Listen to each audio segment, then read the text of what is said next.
పూర్వకాలంలో స్వామి మనుషులు చాలా తక్కువగా ఉండేవారు. అవును. ఈ మధ్య కాలంలో అంటే ఈ కాలంలో మనుషులు పెరిగారు.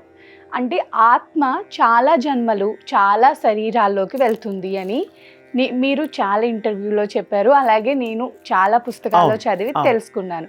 ఒక ఆత్మ ఇన్ని శరీరాల్ని సంతరించుకుంటుంది. ఆత్మ ఒకటే కానీ శరీరాలు వేరు. కానీ ఇప్పుడు ఇంతమందికి ఇన్ని ఆత్మలు ఎక్కడి నుంచి వచ్చాయి? చాలా మంచి ప్రశ్న. ఏమీ లేదు తల్లి, విశ్వం అనేటువంటిది మహా అద్భుతమైనటువంటి అది విశ్వాత్మ అంటాం మేము వాటిని. ఆ విశ్వాత్మలోంచి వెలువడ్డవే ఈ ఆత్మలు. ఆ ఆత్మలకి గొప్పతనం ఏమిటంటే తన్ను తాను ఎప్పుడు పడితే అప్పుడు శరీర ధారణ చేసేటువంటిది, తల్లుల గర్భంలో ఎంటర్ అయ్యేటువంటి శక్తి కలిగి ఉంటాయి. అవి ఒకసారి వచ్చాయా, 4 సార్లు వచ్చాయా, 10 సార్లు వస్తాయా, దాని ఇష్టం. తల్లిదండ్రులు పిల్లల్ని నాకు ఇలా అమ్మాయి కావాలి, లక్ష్మీదేవి లాంటిది, అబ్బాయి కావాలి, విష్ణుమూర్తి లాంటిది అనుకోవడం తప్పులేదు. కానీ అబ్బాయో అమ్మాయో గతంలో తెలిసేది కాదు. అప్పట్లో ఆ టెస్టులు అప్పట్లో అవి లేవు. ఇప్పుడు తెలిసిపోతాయి. ఇక మాధ్యమాల్లో ఉన్నాయి కదా, దానికి ఉపకరణాలు ఉన్నాయి. అందుకని ఇప్పట్లో ఏమిటంటే అవి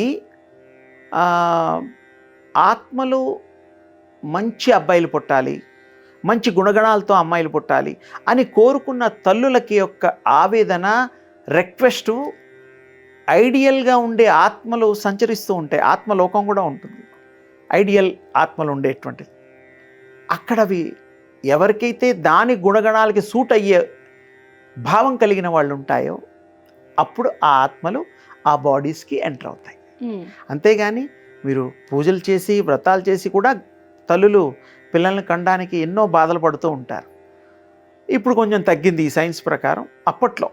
అప్పుడు తల్లులకి ఆ దివ్యాత్మలు ఆత్మలు ఎంటర్ అవుతాయి. అంతేగాని పిల్లల్ని కనగలుగుతారు, జన్మనివ్వగలుగుతుంది తల్లి, కానీ వాళ్ళ బుద్ధుల్ని కనగలుగుతుందా? లేదు కదా. మా అబ్బాయి వినడం లేదండి అంటారు. ఎంత మంచిగా పెంచినా, మంచి స్కూల్లో చదివిపించినా, మంచి వస్తువులు ఇచ్చినా, బట్టలు ఇచ్చినా, వాడికి ఏదంటే అది కొనిపెట్టినా కూడా ఒక స్టేజ్ వచ్చిన తర్వాత అబ్బాయి మీ మాట విండు. మీరు చదువుకోమని అది కాకుండా ఇంకోటి చదువుతాడు. మీ మాట విండు, అంతే సింపుల్గా చెప్పాలంటే. అవంతా దాని ఇష్టం. మరి నీ ఇష్టం కాదు కదా. నీలాగే ముక్కు ఉంటుంది, నీలాగే చెవులు ఉంటాయి, నీలాగే రంగు ఉంటుంది. మనిషి కనేవాళ్ళది అత్తామామల యొక్క పోలికలు వస్తాయి. జెనెటిక్గా DNA పద్ధతుల్లో 7 తరాలు చూసేవారు అప్పట్లో.